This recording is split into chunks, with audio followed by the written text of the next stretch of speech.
এই মুহূর্তে আমার সঙ্গে আরো একজন অতিথি এসেছেন, তার সঙ্গে পরিচয় করিয়ে দিয়ে বিজেপি মুখপাত্র কেয়া ঘোষ। আমরা আলোচনায় আসবো, তবে এই মুহূর্তে ডায়মন্ড হারবার কেন্দ্রের ফলতার ছবি দেখাবো। অভিজিৎ দাস বিজেপি প্রার্থী, তাকে 2 ঘন্টা আটকে রাখা হয়েছিল। এই 2 ঘন্টা পরে কেন্দ্রীয় বাহিনী এসে পৌঁছলো। দেখুন,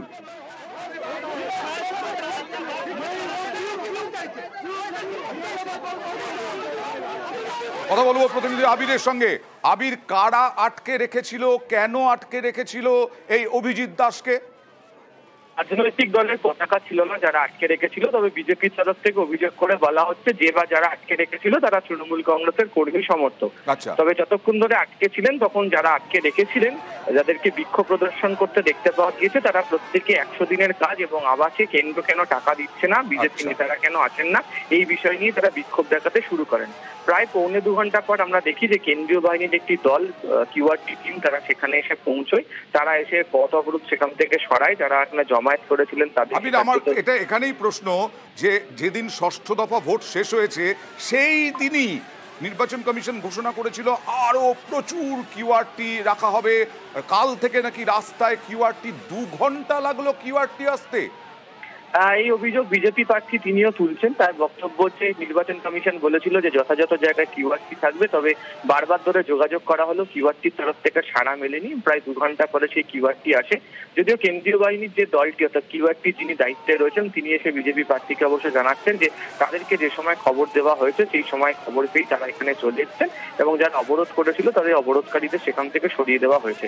এই মুহূর্তে বেশ কিছু ফলতার দিঘির পাড়ের একটি জায়গাতে অভিজিৎ দাস তিনি দাঁড়িয়ে রয়েছেন এবং তার সাথে কেন্দ্রীয় বাহিনীর যারা অফিসাররা যারা রয়েছেন তারা তার সাথে কথা বলছেন এবং পরিস্থিতি কি হয়েছিল সেই সংক্রান্ত বিষয়ে তার কাছ থেকে তারা রিপোর্টও নিচ্ছেন।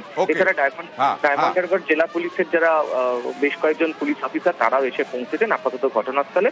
অবরোধকারীদের আপাতত সরাতে পারা গেছে ফলতা দিঘির পাড় রোড এলাকায়। অর্থাৎ অভিজিৎ দাস মুক্ত হলেন 2 ঘন্টা পর। 2 ঘন্টা পর কিউআরটি এলো। বিক্ষোভকারীরা কি বলছেন দেখি।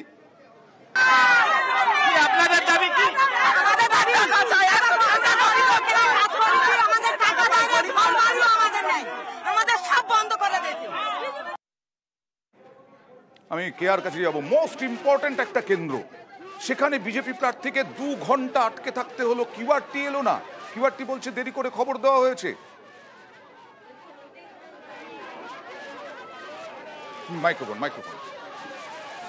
এটাই তো ডায়মন্ড হারবার মডেল, যেটা নিয়ে আমরা বলছি। ডায়মন্ড হারবার মডেল মানে ভোটারদের একদিকে ধমকি দেওয়া, তাদেরকে বাড়ি থেকে বের হতে না দেওয়া, অন্যদিকে যিনি প্রার্থী ভারতীয় জনতা পার্টির হতে পারেন, অন্যান্য রাজনৈতিক দলের হতে পারেন, তাদেরকে আটকে রাখা। এটা একটা স্ট্র্যাটেজি তৃণমূল কংগ্রেস রাজ্য জুড়ে নিয়েছে। আপনি দেখবেন প্রতিটা জায়গায় হয়েছে, প্রতিটা নির্বাচন কমিশন এবার ব্যাপক করা, নিঃসন্দেহে কিউআরটি সংখ্যা বাড়ানো হয়েছে। আমি বলছি আপনাকে, আমি সেই জায়গাটা দিয়ে আসছি। আমি অয়নদা, এইখানে আপনি দেখবেন আজকে উত্তর কলকাতাতেও চেষ্টা করা হয়েছিল তাপস রায়কে আটকে রাখার। বিভিন্ন জায়গায় স্ট্র্যাটেজি নিয়েছে। দেবশ্রীদিকেও চেষ্টা করা হয়েছিল দক্ষিণ কলকাতায়, কিন্তু সেটা পারেনি। ববিদাকে, অর্থাৎ আমাদের যিনি অভিজিৎ দাস প্রার্থী আছেন, তাকেও আটকে রাখার চেষ্টা করা হয়েছে। কেন্দ্রীয় বাহিনীর আরো সচেষ্ট হওয়া দরকার, কিন্তু বিষয়টা হচ্ছে কেন্দ্রীয় বাহিনীটা পরিচালনা করছে রাজ্য পুলিশ। রাজ্য পুলিশের সদিচ্ছার অভাব রয়েছে। তারা চাইছেন এইভাবেই বিশৃঙ্খলা করে ভোটটা একপেশে করিয়ে নিতে। ওই ভাইপোকে একটা তার বিশাল মার্জিন দেওয়াতে হবে। ভাইপোকে বিশাল মার্জিন দিয়ে দেখাতে হবে কত। এবং আজকে আমরা কি দেখছি, যাদবপুরে বোমা। আমরা দেখলাম এই একটা ডায়মন্ড হারবারের একটা স্কুলে পালিয়ে যাচ্ছে, ইভিএম পুকুরে পড়ে আছে। আমি কিষাণুর কাছে আসবো যে বোমাগুলি নয়, কোনো খুনোখুনি নয়, আটকে রাখা, এটাই কি নয়া কৌশল তৃণমূলের? এই বিষয়ে কোনো কৌশল বা আমাদের প্রয়োজনীয় নেই।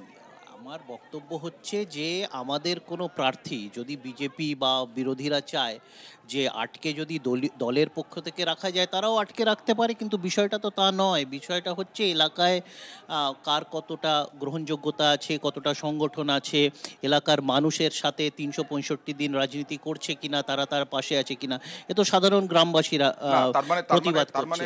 এখানে বিজেপির একদম পারে, যাদের পেটে লাথি মেরেছে, যাদের পেটে লাথি মেরেছে, যাদেরকে বঞ্চিত করেছে, তাদের রাগ থাকতেই পারে। এটা তো শুধু তাই নয়, কিন্তু এখানে কেন্দ্রীয় বাহিনী দিয়ে ডায়মন্ড হারবার কি জানো মডেল, না সেটা বজায় রাখা গেল। এখন বিষয়টা হচ্ছে যে কর্ণাটক নির্বাচনের সময় বজরংবলীর নাম উদ্ধৃত করে বিধি ভঙ্গের অভিযোগ করা হয়েছিল বিরোধীদের পক্ষ থেকে। সেই রেসপন্সটা ইলেকশন কমিশন এখনো দিতে পারেনি। তার অনুপাতে 2 ঘন্টাতে এখানে রেসপন্স দিয়েছেন, কুইক রেসপন্স হয়েছে, সেটা তো মানতে হবে। কর্ণাটকের ইলেকশন হয়ে গেল, নির্বাচন হয়ে গেল, নতুন সরকার গঠন হয়ে গেল, কিন্তু প্রধানমন্ত্রীর বিরুদ্ধে অভিযোগগুলোর এখনো রেসপন্স ইলেকশন কমিশন দিতে পারলো না। তার অনুপাতে 2 ঘন্টার মধ্যে রেসপন্স ইলেকশন কমিশনের, বর্তমান ইলেকশন কমিশনের মাপকাঠিতে তাড়াতাড়ি চাইছিলেন তোমাকে। হ্যাঁ, আমি বলছি যে উনি বললেন নাকি যে প্রার্থী যেই হোক না কেন, যে দলেরই হোক না কেন, তিনি নির্বাচনে লড়ছেন যখন, তাকে দল যখন তাকে সেই লড়ার অনুমতি দিয়েছে, জায়গা দিয়েছে, তাহলে তৃণমূলের অধিকার হয় কি করে বলার যে তাকে আটকে রাখতে হবে? তিনি যেহেতু সারা বছর রাজনীতি করেন না, প্রথম কথা এটা সর্বৈব মিথ্যে। আমাদের যিনি ডায়মন্ড হারবারের প্রার্থী অয়নদা, তার একটা পা ভাঙা, অভিষেকের গুন্ডারা তার পা ভেঙে দিয়েছিল, মেরে তাকে আক্রমণ করে, তার ওপর বারে বারে হামলা চলেছে। আজকেও সেরকম একটা প্ল্যান করেছে। কথা ধরে বলি, সংগঠন যদি থাকতো তাহলে 2 ঘন্টা আটকে রাখতে পারতো কেউ? এখানে সংগঠনের বিষয় কোথায়? এটা তো আজকের দিনে কি সংগঠনের বিষয়? আজকের দিনে গুন্ডাগিরির বিষয়, যেটা অভিষেক বন্দ্যোপাধ্যায় মডেল, ডায়মন্ড হারবার মডেল চলছে। আপনি দেখুন আজকে মোস্ট কমপ্লেনগুলো ডায়মন্ড হারবার থেকে আসছে। বিভিন্ন জায়গায় 2 দিন ধরে তৃণমূলের বাইক বাহিনী ভোটারদের বাড়ি বাড়ি গিয়ে ধমকি দিয়ে আসছে। 2019-এর আগে আমরা দেখেছিলাম ডেমোগ্রাফি পাল্টে দেওয়ার চেষ্টা হচ্ছে, এবার দেখছে সেটাতেও হচ্ছে না।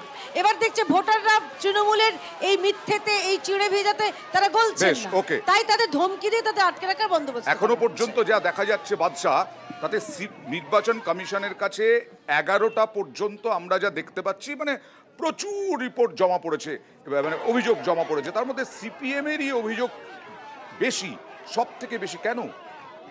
সকাল থেকে আপনারা দেখছেন ছবি, আজকে যে কটা লোকসভা নির্বাচনে ভোট হচ্ছে তার মধ্যে আপনারা জানেন কিনা জানি না, কয়েকদিন আগে শেষ প্রচারে মিডিয়া থেকে সব জায়গায় দেখানো হয়েছে যে তৃণমূল এবং বিজেপি বাইন্ডি, কিন্তু আজকে সকাল থেকে দেখবেন যে সিপিআইএম রাস্তায় রয়েছে। গণতন্ত্রের উৎসবকে গণতন্ত্রের হত্যালীলায় পরিণত করছে তৃণমূল কংগ্রেস, এবং সেই যে জায়গায় গণতন্ত্রের হত্যালীলা, গণতন্ত্রের হত্যালীলা চলছে। এই কারণে বলছি, সকালবেলা দেখবেন ডায়মন্ড হারবারে গত 2 দিন আগে বড় র্যালি করেছে অভিষেক ব্যানার্জি। তো উনি যখন এতটাই কনফিডেন্ট, উনি নাকি 4 লাখ 5 লাখ ভোটে জিতবেন, তাহলে প্রতিকুর রহমানের এজেন্টকে সরিয়ে কেন ভুয়ো এজেন্ট বসাতে হচ্ছে? কেন ব্যালটের ওপরে দাঁড়িয়ে আমাদের স্টিকার লাগিয়ে দিতে হচ্ছে, কালো স্টিকার লাগাতে হচ্ছে আমাদের প্রার্থীর নামের ওপর? কেন যাদবপুর কেন্দ্রে সৃজন ভট্টাচার্যের বুথ ক্যাম্পে আক্রমণ হচ্ছে? কেন ভাঙড়ের বুকে বোমাবাজি হচ্ছে? কালকে কেন বাঘাযতীনে রাতের অন্ধকারে আমরা দেখেছি আমাদের কমরেডদের বাড়িতে আক্রমণ করা হয়েছে? কেন হচ্ছে এগুলো? দমদমের বুকে আমাদের পার্টি অফিস জ্বালিয়ে দেওয়া হচ্ছে, কেন হচ্ছে এগুলো? এই ঘটনাগুলো কেন ঘটছে? সন্দেশখালীর মতো জায়গায় সেখানে দাঁড়িয়ে আমরা দেখেছি নিরাপদ সর্দারের এজেন্টকে বার করে দেওয়া হয়েছে, বলা হচ্ছে রাত্রিবেলা গ্রাম জ্বালিয়ে। সন্দেশখালীর প্রসঙ্গ যখন উঠলো, সন্দেশখালীর মতো জায়গায় সন্দেশখালী ইস্যু হচ্ছিল, সেই সন্দেশখালী ইস্যু আর নেই, এখন ভাঙড় ইস্যু হয়ে গেল। না, বিষয়টা হচ্ছে, প্রথমে বলি, কিয়া একটা অদ্ভুত কথা বললো, আমি শুনে আমি নোটিস করলাম জিনিসটাকে, যে ভাইপোকে বিশাল মার্জিনে জেতানোর জন্য। তার মানে ভাইপো জিতছে সেটা বিজেপি শিওর, এবার মার্জিনটা কত হবে সেইটা নিয়ে বিজেপি চিন্তিত আছে, তাই জন্যই অভিজিৎ দাসকে ক্যান্ডিডেট দিয়েছে আর কি। তাই কি আর কি বলেই ফেললো। আর সবচেয়ে বড় কথা হচ্ছে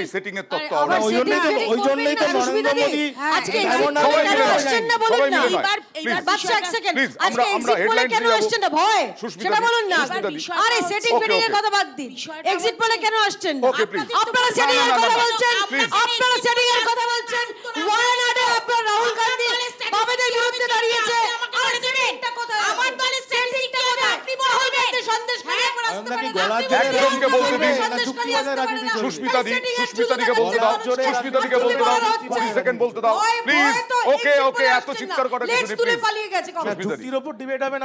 ভয় কারা পাচ্ছে সেটা বোঝা যাচ্ছে, যারা ধ্যানে বসে আছেন তারা ভয় পাচ্ছে।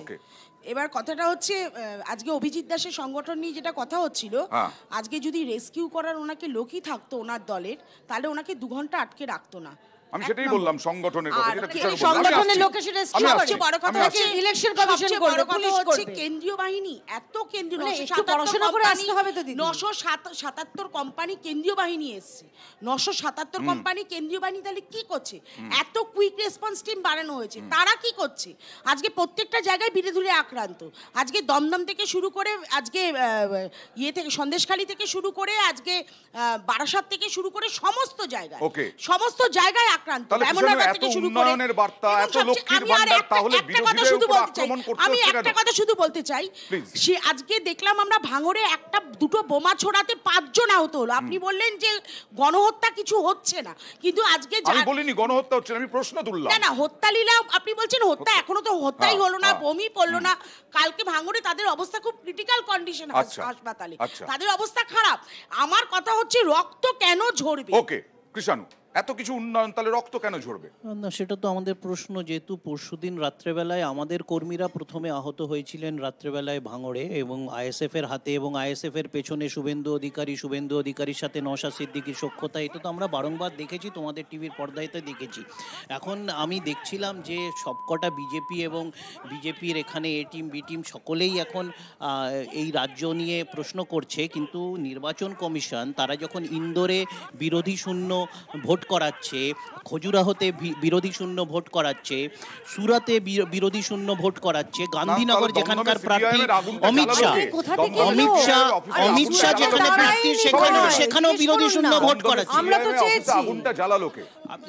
সেটা সিপিএম এর অন্তর্দ্বন্দ্ব হতে পারে, মানুষের রোষ হতে পারে, আমি জানি না। কারণ কি আমাদের কর্মীরা কাউন্সিলর দাঁড়িয়ে থেকে করিয়েছে এটা, সে অভিযুক্ত। এক মিনিট, এখন বিষয়টা হচ্ছে এই দমদম অঞ্চলে সিপিএম এর সন্ত্রাস তো আমরা দেখেছি। এই দমদম, এই বরানগরে সিপিএম এর দীর্ঘ সন্ত্রাস মানুষ চাক্ষুষ করেছে। তো সুতরাং মানুষ এদেরকে পছন্দ করে না, মানুষ আমরা একটা হেডলাইন্সের পরেই ফিরে আসছি।